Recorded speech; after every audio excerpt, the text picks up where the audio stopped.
Welcome, everyone. We're back to episode 57 of the RDH Sports Podcast. I'm your host, Chad. Joined alongside me is my brother, Tanner. How's it hanging, dude? I've been hanging for the past couple months, past since April, I think it is, since the last time we were here. But that's called the off season. And now we're here. It's the preseason and we're getting ready. Um, I'm ready to go. It's football. We got a new look on the channel. We got a new look to ourselves. And Chad's in the corner and I'm at the exact same spot. So, it's new, it's fun. Exactly. I couldn't have said it better myself. And yeah, as you know, if you've listened to the show before, we take a little off-season break because not a whole lot happens in the off-season, but we're going to get right into it. Today we're only talking football. Not the football we talk about in Champions League. We're talking about American football today. Talking about Dallas Cowboys.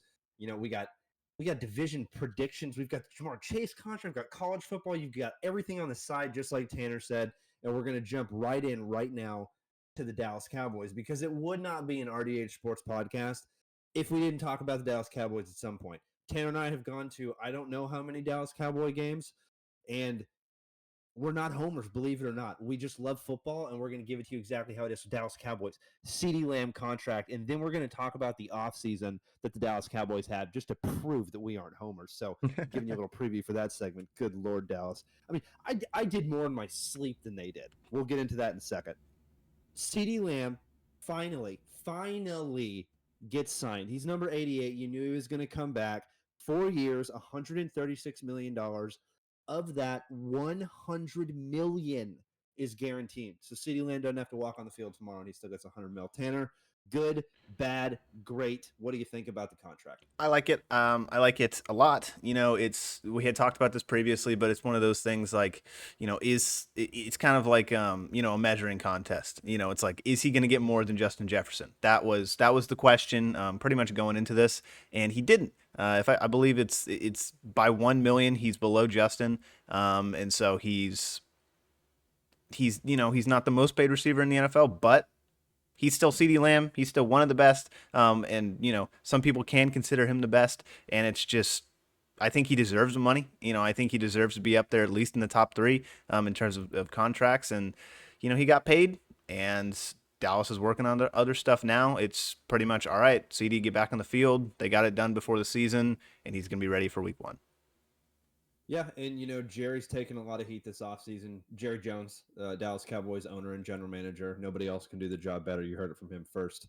I bet I could do the job better. Anyway, Well, here's the thing. If you're a Dallas Cowboy fan, you know that Jerry's not going anywhere, and he's never going to go anywhere. But he's got the son in the reins with Steven, and Steven's the one that does all the contracts and everything. So finally, Steven Jones got it done.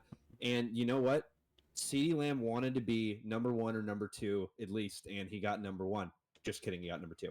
But here's the thing: what I was talking to you about, and I have to bring it up on the pod. It just doesn't make sense to me that last year they were having not contract talks, but rumors came out, and I'd say some pretty decent reports that they were talking in the $32 million range, and they just didn't want to get it done at that time for Dallas. Which like I said, couch warriors over here, but to me, it's surprising that it took an entire year. I know they weren't necessarily talking about the contract mm-hmm. during the season, but it's just shocking to me that it took this long to get CD signed. But at the same time, Jerry did have a good thing that he said in the media, and he said this gives all the other guys a chance. And let me tell you something, Dallas. If CD's not in that lineup, Dallas is nowhere near the top in terms of wide receiver rankings. Now that CD's in that lineup, it gives guys more of a chance because don't you think that he's going to be double covered every play? Like literally every single play? Because you go into the season and you have Brandon Cooks as your number two. No disrespect for Brandon Cooks. That dude gets 1,000 yards, it seems like, every season. But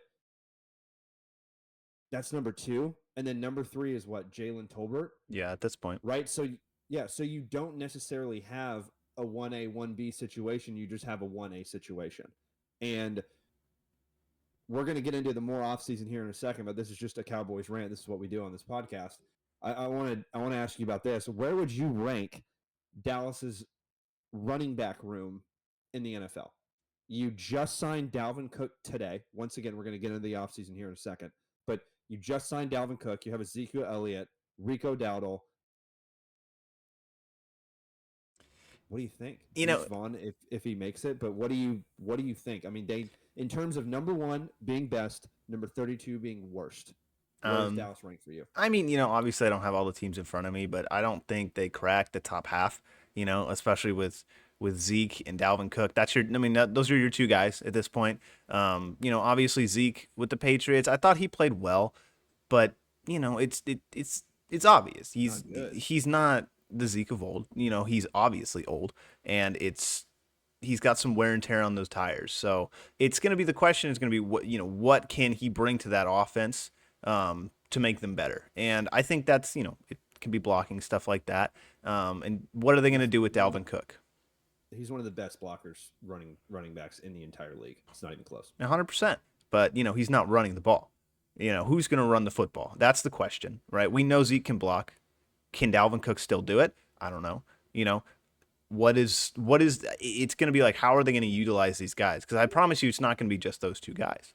It's going to be more of the depth guys as well, like you were saying. So I think I'm putting them in the latter half. I'm going to put them. I probably won't put them in the 30s. I don't think I'll put them in the late 20s, but I'll put them somewhere between 20 and 25. I think it's fair. I think they're obviously, like I said, they got wear and tear on them. I'm not putting them too high because I don't think that there's a lot there. I think collectively as a unit, they're going to be a pretty okay unit. Maybe we bump them up to 16 through 20 or around there. But it doesn't go past the half, the halfway mark. I don't think on a good day maybe they get close to it, but I don't think it does because there's just a lot of really talented running back rooms in the NFL. So I Yeah, I don't have a lot of I'm with you. expectations for him.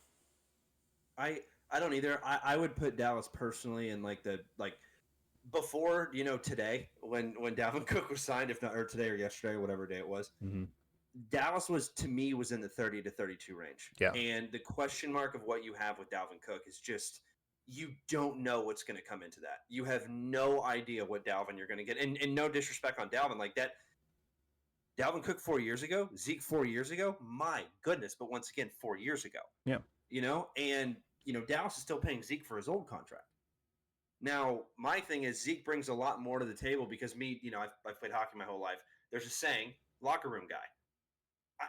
Zeke and Dak, that's those two are they got drafted together in the same draft class and have played together their entire career. And then Zeke left, and now he's immediately back. Like that's something that Dak has not had, and I don't know what that gives Dak. I don't know if that gives him an edge or anything, but having Zeke in a situation and it's veteran Zeke and it's veteran Dak now. For me, I'm really interested to see what happens in the playoffs because realistically, you have three guys. I have not seen enough out of Deuce Vaughn to give him the nod yet. Now, Rico Dowdle, I understand that he also doesn't have a ton, of tape, you could say. But if you watch Dallas games, which we do, and literally every other NFL game, you've seen Rico run quite a bit. And Deuce has played in the preseason, but the thing about Deuce is he's got that burst of speed. The thing about Rico is you don't know what you're going to get with Rico. You know what I mean? You don't know if Rico's going to lower his head or if he's going to get you with one of a juke and then he runs to the outside and you're like, where did those jets come from? Mm-hmm. You know what I mean? And He's then you have surprising. Zeke. Exactly. Sneaky quick. Mm-hmm. And then you have Zeke who, yeah, he played for the Patriots and, he's not there anymore. And Ramondre Stevenson signed a contract over there and he's clearly their guy.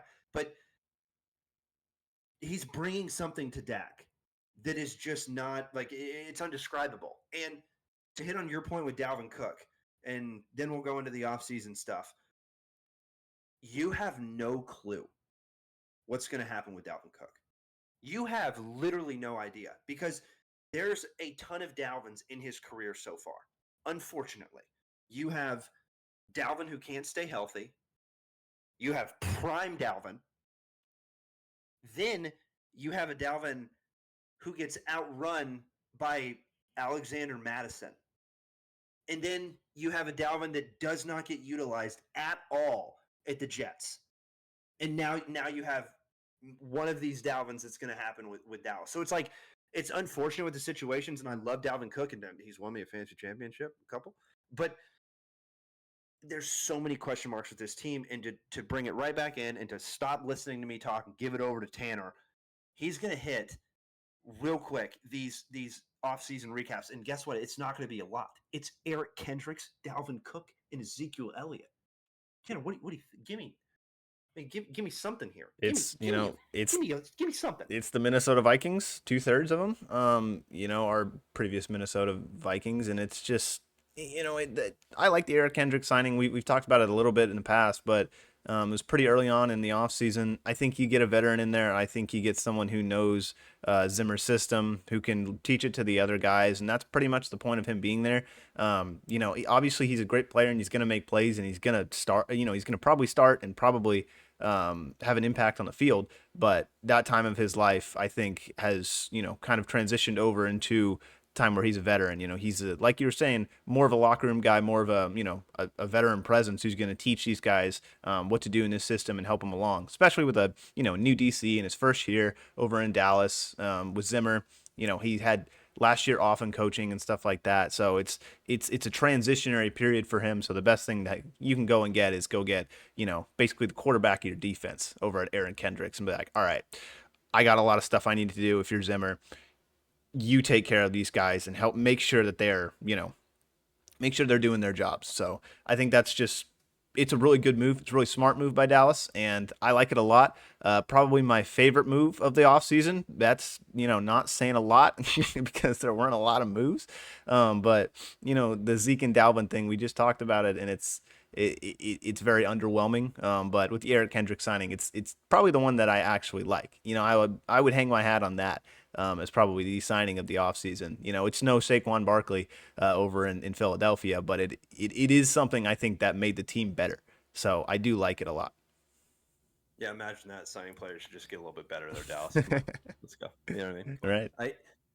To me, it's baffling because of, like I said before, it's like if you're telling me this offseason you can't sign anybody else because you have to sign CeeDee Lamb to a contract, it's like, okay, well, you got to lock him up. But next year it's going to be the same thing with Micah and Dak. Mm-hmm. Because you don't know what's going to happen next year, and in future pods we're going to get into that. But enough with some Dallas Cowboy talk, because guess what? We're going to NFL division predictions now. Okay, we are predicting some divisions. We're not going to go every record, but what we are going to do is we're going to tell you who we think is going to win and who we think is going to be the loser of the division. And we're going to go through every team, starting with the NFC East. So, as we just talked about the Cowboys at length. Now we're going to go and, talk about the Eagles a little bit. The Eagles addressed quite literally every single need they needed to address in the offseason. They did just lose James Bradberry today for six to 8 weeks. But what do you think about the Philadelphia Eagles going into this season, Tanner? What do you think that they have for this division? And do you think that they are going to be the Philadelphia Eagles of last year or the year prior when they were smoking everybody? Yeah, I mean, you can make a case for even the Philadelphia Eagles the first half of the season this past year as opposed to the second half. But in terms, I mean, honestly, it's like a 1, 2, 3. But in terms of like where they're gonna be, it's Saquon Barkley. As long as he doesn't get hurt, I think they're gonna be a fantastic team. I really don't think the Cowboys are gonna win this division. I don't think it's the Commanders maybe. Washington could win the division, but Jaden Daniels would have to be someone that we haven't seen. From the He'd have to be RG3. exactly. Well, he'd have to be CJ Stroud. He'd have to come out here and do things like that, especially in a competitive division like this. And I don't have a lot of faith in Danny Dimes. So I think it's the Eagles. I think it's locked up. Especially, and I harp on this point a lot because I think it's a really, really fun stat and it's a really good stat. Is there hasn't been a repeat winner in the NFC since like the early 2000s. So it's a competitive division. It always has been, and I think it will continue to will be a competitive division moving forward. But Eagles, honestly, by a game or two. I think the Cowboys will be right behind them, but I think they're going to get that wild card spot. It's just hard for me to pick against Saquon Barkley, man. I mean, it just makes their offense better. Last year I was harping on the Eagles. Like, why did you go out and get DeAndre Swift, a young, good running back, if you're not going to use him? So every time that he played, every time that he made an impact, it was obvious, and he was the contributor in that team. On the last year in the first 8 games of the season, he was a big reason why they were winning those games, and they kind of just went away from it. So hopefully, the bigger name in there with Saquon Barkley will tip the cap a little bit to be like, all right, this is a running football team this time. I get it. You got 2 Pro Bowl guys on the outside, and you just went and got, I think, Jahan Dotson. So that receiving core is disgusting. But got to run the football. You got to run the football down in the trenches because it's going to let you pass the ball. Obviously, couch warrior, but Saquon opens a lot of doors, man. I mean, a lot of doors that you probably didn't have open previously. So, Eagles by a Yeah, game or two. not to mention those doors are literally AJ Brown and the Slim Reaper with Devontae Smith. Yeah, Like we're talking double doors. These things are wide yeah, open. yeah, and both doors are double. Yep. We got quad doors going. And oh, by the way, there's Dallas Goddard and a solid offensive line. Mm-hmm. And the defense is the big question. That's what it is with Philly. And then you hit on it a little bit. Washington. I'm not there yet. I was also, if you listen to the pod last year, I wasn't there yet with the Lions, and they made me eat my words. But Washington is a rookie quarterback, and I don't think that Dallas and Philly is going to be like a, you know, 9-8 situation. I don't think that. I think that Dallas and Philly, I think the winner of this division gets, between 11 and like 13 wins to me. I could really see a division winner with about 12 wins. And that is if the Philadelphia Eagles are the Philadelphia Eagles of old. Because, yeah, like you said it, last year they played solid at the beginning of the year and they just fell off a cliff. But you've just heard so much in the offseason about Philly and how that locker room is and everything. And so as fans, you just wonder what's going to happen because I've seen rosters that are just like the Philadelphia Eagles and just for some reason can't get it done. If you look on paper in this division, I mean, it's not even close. Mm-hmm. It's not close. Like Philadelphia's roster is nasty. Dallas right now has way too many unprovens. Giants, we'll be seeing you. And the Commanders, you have a lot of young players that you don't know what you're getting, and then you have a couple key veterans as well. So for me, I've got the Philadelphia Eagles winning the division, pretty handedly, at least a couple games for me. I would say honestly in the 2 to 4 range. And the only reason I say that is because I think Dallas is going to struggle in the beginning of the season. I don't think it's getting talked about enough. The Deron Bland injury, that was number 2 corner. And Dallas doesn't have Stephon Gilmore like they had last year to step in and be that number 2. Dallas, realistically, no disrespect, they don't have a number 2 corner right now. And it is going up against rookies and or Jordan Lewis. Like you're going up against guys that have primarily played in the slot or do not have a ton of playing time. Mm-hmm. So for me, it's a scary situation there. But then you think to yourself, well, you got a healthy Micah Parsons and you got a healthy Sam Williams. Oh wait, no, you don't. Sam Williams is out for the season. And to me, I thought Sam Williams was going to be the premier pass rusher this season. And it was going to be Sam, and D-Law was going to be coming in there and starting games, but you're going to see Sam more and more and more. Sam's not going to be back this year. So for me, I think Dallas's defense is going to struggle a little bit. That's why I didn't touch them in fantasy. I still think they could potentially be, at best to me, between that 5 and 10 range. But once again, you don't know what you're getting on the defensive side because you have a whole new defensive staff there. Mm-hmm. So Dallas and Washington has so many question marks, it's insane. The Giants, I don't see them being there anywhere close. Malik Neighbors is solid. They unretired a number for him, but somebody's got to throw him the ball. You know what I mean? And then you have the Philadelphia Eagles. So if you look on paper, it's just absolutely ridiculous, the roster they have. But can they put it together? And can they continue to win the season like they did last year? Because like you said, first part of that season, you were like, yeah, no, Dallas, yeah, next year. We'll get it next. We'll get the NFC East next year. And then the end of the season, you're like, what happened? What happened? And it's not like Philly didn't have those games. They had those games. They were in every one of those games. But they just something happened. And Dallas, you don't know what's going to happen this year. You have no clue. And oh, by the way, folks, Mike McCarthy's up next year. Mm-hmm. Dak Prescott is up next year. And Micah Parsons is up next year contract-wise.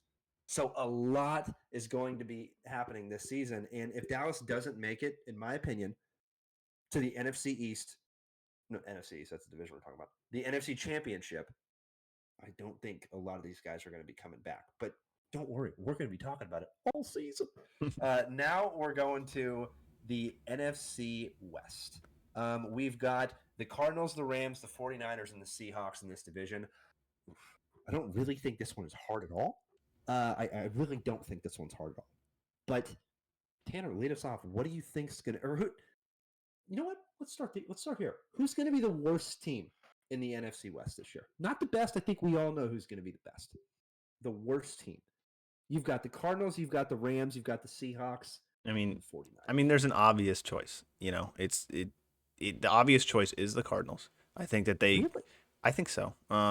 Between them and, it's hard because I'll jump to the point. Obviously we know the 49ers are winning the division. Like that's happening. It could, unless something catastrophic happens, which, no one wishes on anyone. But it's going to be, the question for each of these teams is, with Seattle, can they produce what they have produced in the past? Can they look like the Seattle of old when Geno Smith had his comeback year? Can Geno look like that quarterback again? In terms of, the Cardinals, can Kyler be the quarterback that we've seen him in the past? Can he do that consistently throughout a season? Can I ask you a question before you move on? You mentioned the Seahawks. You mentioned Geno Smith. Do you think that the Seattle Seahawks this year are going to be more of a passing team or more of a rushing team? Because me with Kenneth Walker on that squad, and they have some young running backs too. Like that, I don't. Pete Carroll's gone. That's what I'm saying. Like Pete Carroll's gone. Do you think that Seattle kind of maybe pushes that way into a little bit rushing more? You think so? It's interesting because I think it's interesting because I think Pete Carroll traditionally does have a good running scheme. I think he's a good coach and he does lean on the run a lot, especially with that Charbonnet and Kenneth Walker backfield. Thank you. Charbonnet out of UCLA. I think they're both good backs, and I think they both were very, very good this past year when they were in and when they were doing their thing.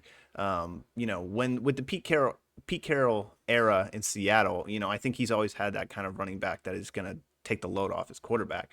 But like you said, he's not there, and I don't really know how they're going to continue that. I think they should lead into a pass-heavy system. I get it. I'm a run-first guy, but obviously you have really, really good receivers, and you can get these guys open in a lot of different ways. Jackson Smith-Njigba is a very good third. Like he's number 3 on this roster, and he's sneaky. He played well during preseason too, and they looked good during preseason. I get it; it's preseason, but it looks like they're starting to get that feel back for each other. It looks like DK is going to come online again. Tyler Lockett's a Tyler Lock, so it's going to be. I want them to lean on the pass. I think they should. I don't know if they necessarily will, but we'll put my opinion down as they will, because it's just hard not to with those guys over there. Especially since I think the league knows about Kenneth Walker at this point. I think the league knows about their running back situation. So their offense on paper, I think, could compete with the 49ers. Just looking at it from an objective standpoint, like looking at it, like they've got skill positions out the wazoo. You could say the only difference is Geno Smith and maybe the offensive line in a couple places. Yeah, and if you look at this division realistically, like the Cardinals are a couple players away from being right there with everybody else in terms of talent. Because you look at the Rams and you look at those guys, and you're like, Cooper Kupp's number 2? Okay, and we all know about the Rams running game. That's a solid running game, and then another veteran quarterback. But it's very true. That's interesting. Yeah, that's interesting to me that you say that because I don't know. You don't know what's going to happen. There's a lot of question marks, a lot of new head coaches, a lot of new faces in the NFL, a lot of new faces on NFL teams. But Kenneth Walker, he's already had his coming out party, and everybody knows exactly what he's about. And like you just said, Charbonnet is solid out of UCLA as well. But keep going with what you're saying. You said the Cardinals are most likely going to be last place. 49ers are going to be first. What do you think between that 2 and 3 mark? Who do you think battles it out and wins between the Rams and the Seahawks? I think it's going to be. I want to put my faith in the Rams because I like McVay a lot. I think he's a really good head coach, and I think he gets these guys going. And not to mention, I think Cooper Kupp and Puka Nacua are just disgusting. Obviously we just talked about Seattle's wide receivers and how they are gross. But these guys got their own pair of, little devils over there in Los Angeles. Like they're very good. And Puka's very young. So I think Stafford's going to continue to do what he started doing last year. He was like, what, everyone kind of counted Stafford out. And then he's like, okay, by the way, I got this young gun over here, Puka, he's pretty good too. And they got Kyron Williams, and not to mention too, Blake Corum is now on that team as well. So they have a nasty little backfield. They got a nasty wide receiving core. It's just going to be, it's another quarterback question in my opinion. Can Stafford be the Stafford of old? Can he do what he has done his entire career? Can he continue to do it into this, age, situation that he's gotten himself into by, the great graces that is age in aging, right? So, What? What? Nailed it. Couldn't have said it better myself.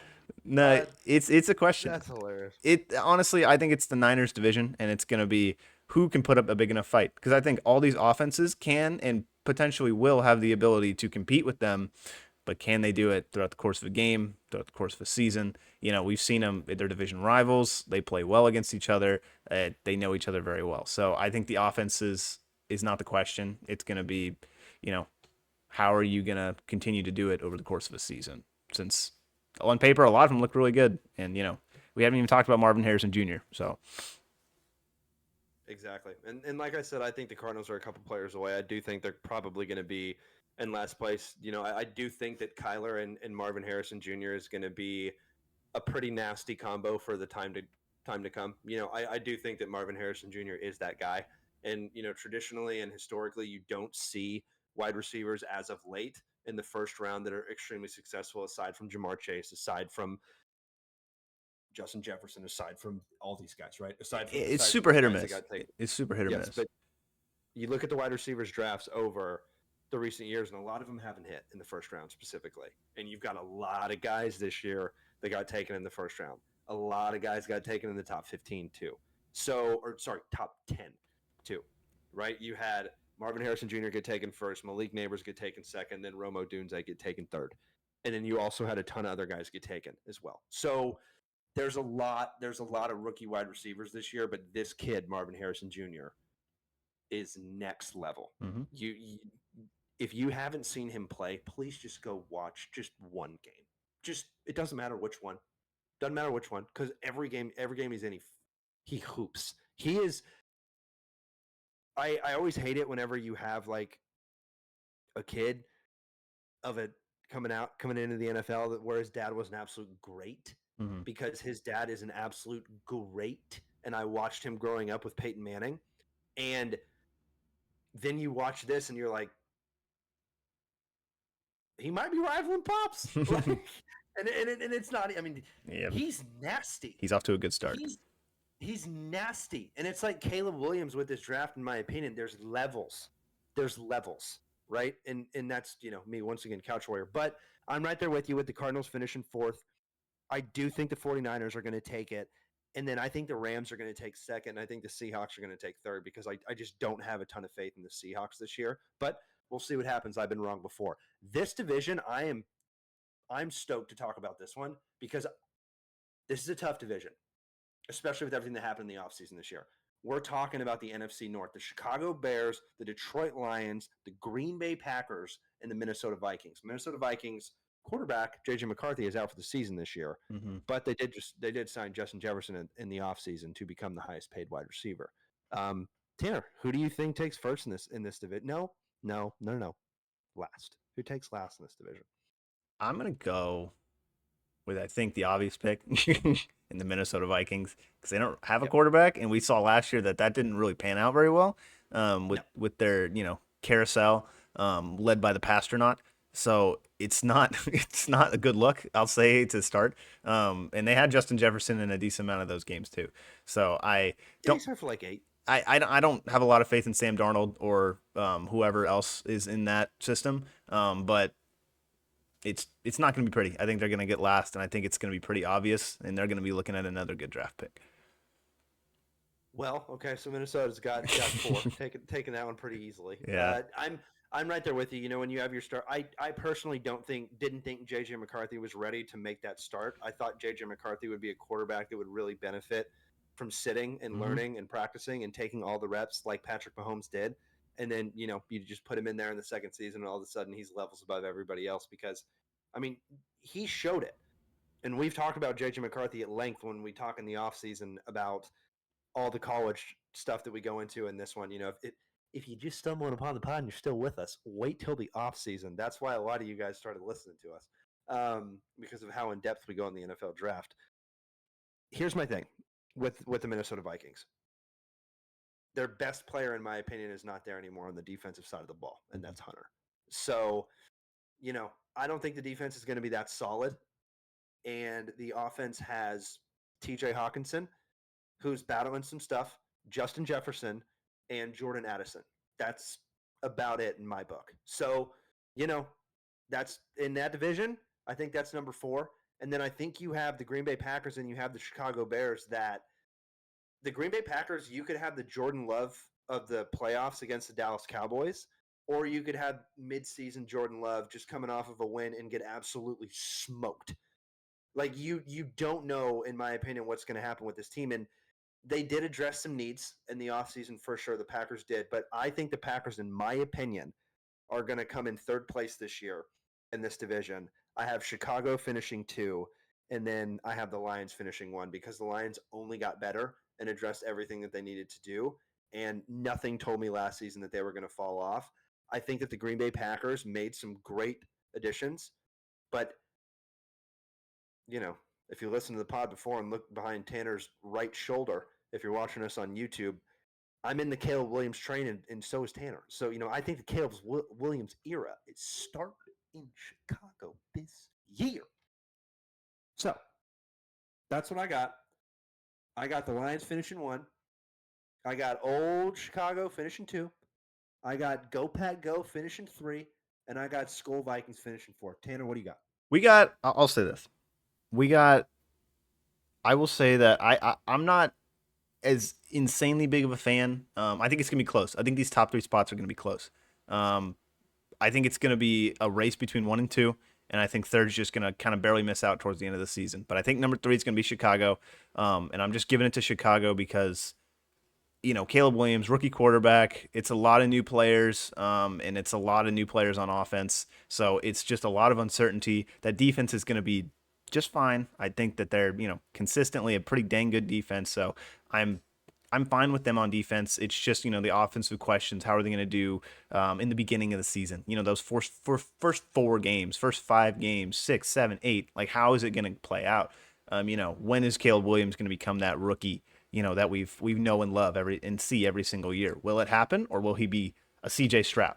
Is he going to come out balling, throwing 400 yards a game? I don't think that's going to happen with Caleb. It could. I could be wrong. CJ took the league by storm, and Bryce Young didn't. So it's just one of those things. Like you don't really know. It's so hard to predict with these rookie quarterbacks. I think Caleb's going to be a franchise quarterback for the Chicago Bears, and probably one of the best that they've seen in a long, long time. So I think he has the potential to be the best ever. But if you go look at Chicago's passing yard leaders, you're going to be shocked. It's not good. I'll tell you that much. It's not good. That's why I said I think he already is kind of one of those guys. This is probably the biggest profile guy I think they've had a quarterback in a long time. So I think he's going to bring a lot of special things to that city. But that being said, I don't know if it's going to start immediately out the gate this season. So that's why I'm giving him third. I think he's going to grow into it over the course of the season, but I don't know if he's going to come scorching out the gate. We'll see. We'll see because it's a tough division, man. But in second, this might surprise you, Chad. This might surprise you. The offense is going to go at number 2. I think the Green Bay Packers are going to win this division. I do. I really do. I like Jordan Love a lot. Really? Yeah, I like him a lot. I just, from what I saw last season, I think that he obviously he sat for 4 years, man, but it's hard to count the Packers out. I saw a lot of it. I will say is in those Thanksgiving those head-to-head games, divisional matchups between between the Lions and the Packers and the Bears and all these the Lions were supposed to be the next team in the NFC North, but the Packers said no. Well, we got this guy over here named Jordan Love, and I think 32-11. That's his touchdown to interception ratio this past season. I think it's good. I think he's learning. It's his first season as an NFL starting quarterback. He's played in countless preseason games. He's been behind, Aaron Rodgers for a lot of his career, and he looks really, really good. And there's a lot of Lions got a really stacked roster, man. I will admit that. But if you got Jordan Love doing this, making the playoffs in the 7th seed, beating the Cowboys, and making it look real convincing, I don't know, man. As basically a rookie, I think he's got some pretty high. I think he's going to get pretty up there. I think he's got some pretty high standards. I think he's going to get up there, and I think he's going to continue to grow and be better and better and better. And he's doing this without a number one receiver. He's doing this, over there without a lot of help at all. He's doing this by himself. So I think they give him, more weapons. I think that they continue to let him Well, just grow, and I they think got it's Josh Jacobs, exactly. so that's a weapon. Exactly. Like they got better over the offseason and their defense got better too. And so it's it's hard for me to sit back and say that the Packers aren't going to be competitive in this division because I know how competitive they are in the division and I know that they like to stay in close games. So they made a run this past year, man. It looks like they're going to be a team to beat in the NFC moving forward, so I'm not counting them out. I know the Lions look really good. I like Jared Goff. He's my Goffense. And they have a lot of young pieces and really talented pieces. But I don't know, man. Packers just I got something. I feel it. I think that That's a shock. you can't count the Packers out. That's all I'm saying. You can't count them out, You're not. and I don't think I think it's going to be pretty see through this season. So Well, we'll see. That's a bold prediction. I'm gonna have to remember that one. So yeah, you've got the Packers winning the NFC North, and I have the Lions. And then yeah, wow, I didn't think we would differ that much in this one, but I'm interested with the NFC South, our last division that we're going to talk about. Then we'll jump into the contract talks with Jamar Chase and a little bit of college football at the end, as you can see on the side. But NFC South time, we've got the Atlanta Falcons, the Carolina Panthers, the New Orleans Saints, and the Tampa Bay Buccaneers. This is an interesting division because you really have a lot of questions in this division. But Tanner, go ahead and take us off with the NFC South. Atlanta Falcons, you got a lot of weapons. Carolina Panthers, you don't necessarily have a ton. New Orleans, you kind of know what you're getting. And then Tampa Bay, shake and bake. What do you got? well, I mean, I think it's kind of a similar situation to last year, but Kirk Cousins is now in the division, and that's I think a big thing. And the Falcons got a lot better this offseason, if we just put it that way. A lot of big offseason additions.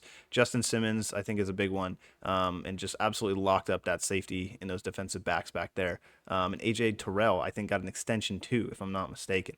So You did. he's got the bag and he knows he's good.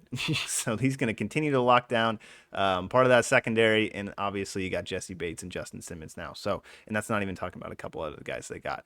But it looks good. They have a number one receiver in Drake London. I think Kyle Pitts, with the addition of a franchise quarterback and Kirk Cousins, can actually be a weapon in the NFL. Bijan, I haven't even said his name yet. That's all I need to say. And the other guys that they got on the offensive line are continuing to get better and better and better. So I think that they're going to win the division. I really do. It's hard to pick against Kirk Cousins as well as he's been playing these past couple seasons, especially in Minnesota, man. I love Baker, and that's going to be the big question: is can the Tampa Bay Buccaneers, with their loaded roster as well, who's going to come out on top of this battle? Because it's like these rosters are super good. On paper, it's like, all right, well, we knew the Bucs were going to win it last year, but it wasn't convincing in my opinion. It was just they were the best of the worst, in that division, right? If there was someone in there like, a really good team, it would have been a completely different story. But now you got the Atlanta Falcons that they got to play twice a year, and that's gonna be a fun match. It's actually gonna be fun again to watch this division. So I think Atlanta takes it. I think the Bucs are a game behind though. I think it goes down to the very end of the season, and it's probably gonna come down to one of their matchups against one another. So I don't, with 3 and 4, I think it's gonna be the Saints, and then I think it's gonna be Carolina. Unfortunately, with Bryce Young, but I haven't seen anything that is pushed it otherwise. I got the Panthers finishing at 4. They didn't necessarily get that much better in the offseason, in my opinion. New Orleans, it's pretty much the same team with a couple additions and a Mm. couple losses as well, if not a little bit more losses, actually, if you look at it that way. But they haven't shown me anything that's going to get them over that hump. And then you have, the Atlanta Falcons with everybody that they have, and like you said, Kirk Cousins, and then Tampa Bay Buccaneers. It's really hard to bet against Kirk Cousins because it feels like everywhere he goes when it comes to a division, when he like, when he went to Washington and when he got drafted, that was in the same draft as RG3, Hmm. and RG3 had that incredible rookie season, and then after that, it was the Kirk show. Hmm. And then Kirk went to Minnesota, and brought that team to the playoffs. Then now he's coming to Atlanta, and if you look at it, you could argue that his roster at Atlanta right now, with all the skill players that he has, rivals those rosters as well. It's going to be really hard to rival Justin Jefferson and TJ Hawkinson. Those two weapons together, especially at the time that he had them. That's really hard to rival. But to me, I completely agree with you in terms of the 3 and 4. I think it's going to be the Panthers. I think it's going to be the Saints. But 1 and 2 is so hard to me, and I do think it's going to be a game.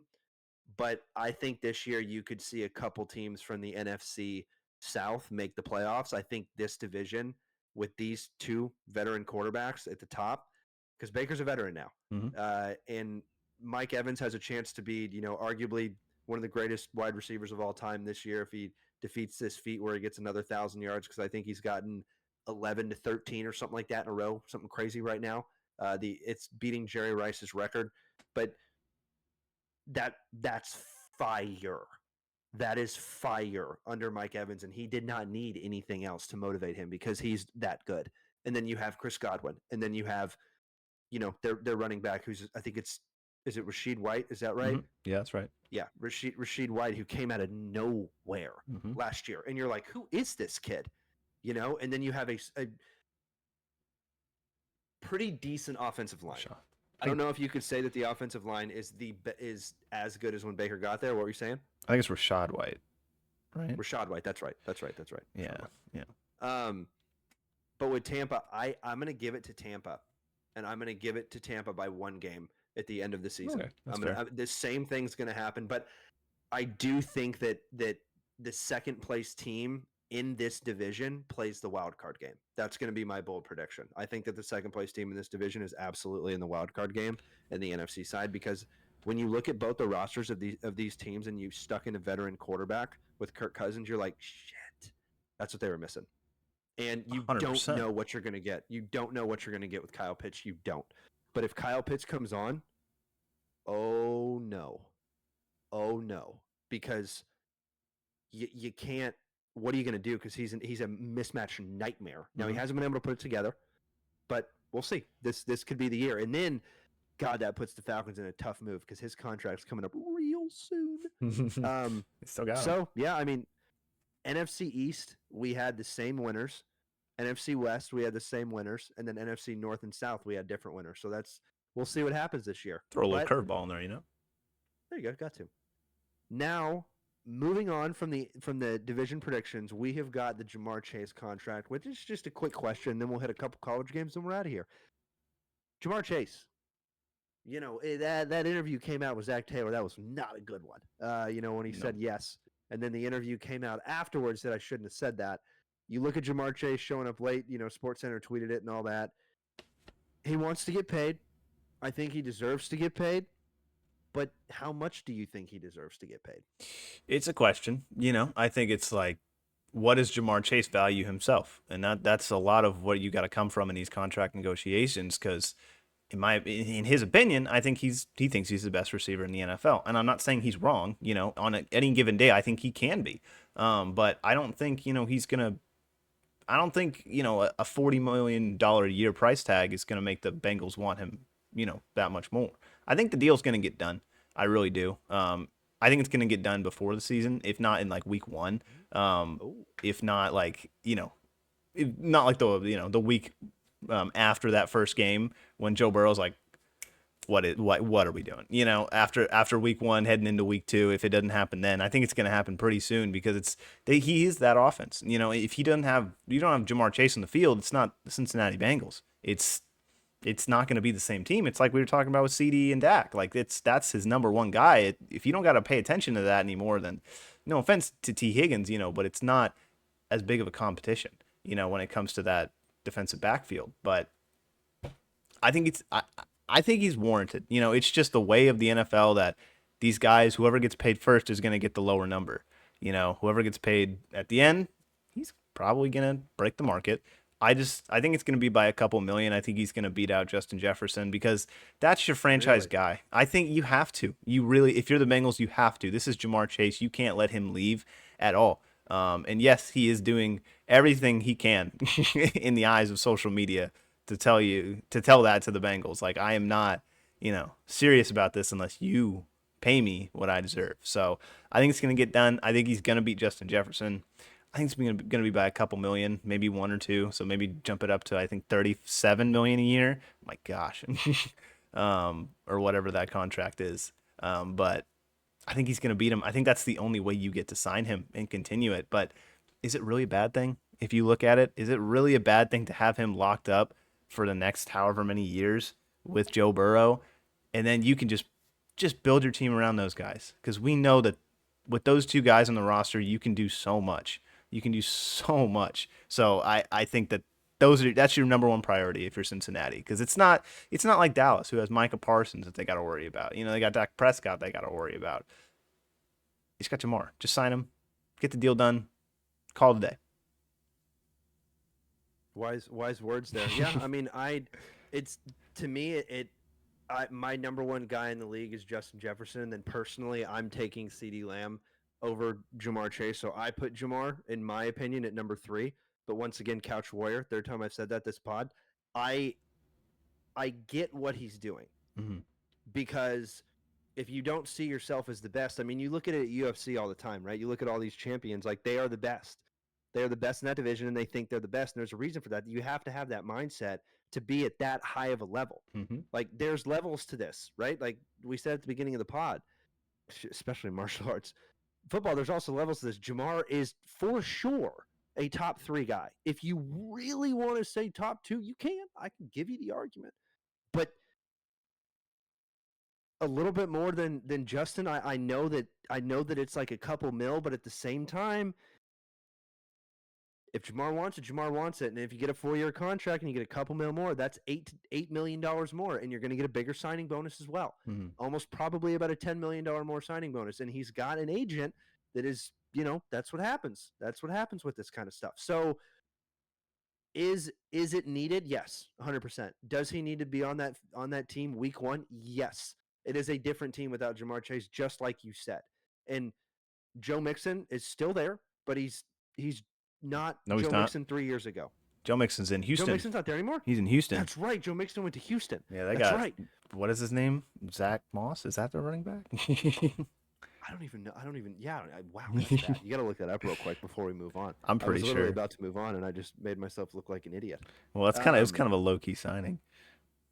I didn't realize that Joe's gone. Yeah, it's Zach Moss. Yeah, because I drafted him in fantasy. Zach Moss is the number 1 running back in Cincy? Yeah. Yeah. You need Jamar. I don't think they have Pirine either. I think Travion Williams, the Aggie that they got a couple years back, I think he's like number 3. Gigs. No, I mean a lot of wide receiver rooms and a lot of running back rooms are changed this year, and you don't know. Zach Moss could come out and have a coming out party like Kyren Williams did. Zach Moss has been around for a while, but Chase Brown's number 2. He's been on their roster for a while. Same with Travion Williams, and I think Chris Evans been there. So Zach Moss definitely the foreign guy, but the number 1 guy for right now. I'm not gonna lie, I'd put them like 30 to 32 running back room in the NFL. It's not. I mean, Zach Moss, he played well. Like whenever he was in Indy and Jonathan Taylor couldn't play, that's where Zach Moss got his claim to fame. Come on. I say he played well. I didn't say he played great. Yeah, good call. Well, listen, sorry, Cincinnati Bengals, we messed that one up, okay? But we corrected it on air, so it's okay. They're not going to be running the ball anyways, Well, Jamar's not there. They don't have much of a choice. That's true. College football time. We got a couple games to talk about. We're going to talk about just a couple games each week. I mean, it's college game day. It's Tanner and I's alma mater. Texas A&M Aggies take on the Notre Dame Fighting Irish week 1, or week 0, as they like to call it in the NCAA. Tanner, I mean, you a little worried? What do we got going? Yeah. You could say that. Yeah, I'd say so. It's hard. It's very, very hard. I think A&M likes with Elko there. I like the signing. I like what they've done in the offseason. I like they're still recruiting well. Like, I think that this team is still a very good team now that Jimbo's gone, and we're gonna see what kind of team it really is against. I think Notre Dame's 7, the 7th ranked best team in the country. 8 as of today. So that's a tough task. That's gonna be a very tough task. They obviously. It wasn't that long ago they were in the college football playoffs when it was a 4-team playoff. It was a couple years back, and yes, they could A&M could win. It's hard for me to go out there and say that they are going to, because there's just not a lot of evidence to support it. These guys are unproven, untested, so a lot of these guys did leave for the NFL. Recently with A&M's roster too. So it it's going to be the Connor Weigman show. It's going to be what he, Transfer too. yeah, and transfer and Evan Stewart Like as well. half the team transferred. Yeah, and he's in Oregon now, and probably going to be very good on that team. So it's Disgusting. going to be, can they keep those guys together? Can they get that culture going? Like I've been saying for however many years, can they get that championship level culture in that program? Can they continue to build that and make it so that people want to go there and people want to play and play to their best on game day?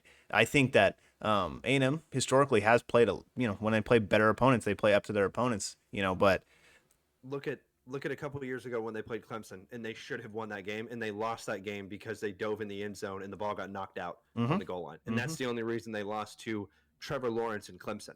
That's the only reason. And you don't know what you get, to hit on your point, with A&M this season, because you have Elko coming in, who's a brand new coach with a brand new coaching staff and a lot of brand new players. Yep. And you have a quarterback that is returning that has the potential to be a top quarterback in the SEC if he stays healthy. Mm-hmm. Next to that, this is a defensive guy. This is a defensive head coach coming in. A&M, you can say, has had a pretty solid defense, and that's because of a couple key guys that have come out in the last couple years with Von Miller and then Myles Garrett, and then you had a couple other guys that came out too that are on a lot of NFL starting teams right now. Mm-hmm. Dallas has one with Donovan Wilson. But here's the thing with A&M. A lot of what you have right now is a ton of question marks. And this week 1 game is big. Because remember, big old bad UT's in the SEC now. So is Oklahoma. And you're playing both those teams this season. And yeah, you might have gotten away from Alabama, but you still play Florida. I know Florida's unranked, but you're playing Florida in the swamp. You're playing a lot of games that are real tough games when you're in the SEC.